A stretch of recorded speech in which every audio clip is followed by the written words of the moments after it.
Posibleng nasa Luzon ang negosyante si Atong Ang batay sa impormasyong nakalap ng National Bureau of Investigation.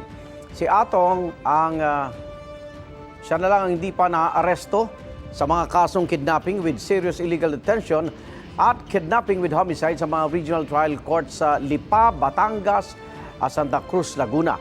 Nakipag-ugnayan daw ang NBI sa iba't ibang ahensya ng gobyerno para mabantayan ang posibleng paggamit ni Atong Ang ng backdoor exit. Ang PNP minomonitor din ang hotline para sa pagtugis kay Ang.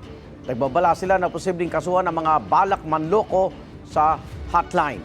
Sabi naman ng whistleblower na si Julie Dondon Patidongan, nasa ibang bansa ang negosyante o kaya posibleng nagtatago sa exclusive subdivisions.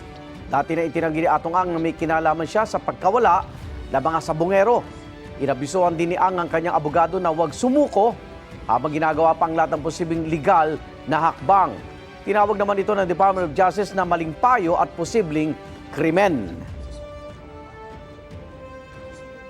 Igan, mauna ka sa mga balita, mag-subscribe na sa GMA Integrated News sa YouTube para sa iba't ibang ulat sa ating bansa.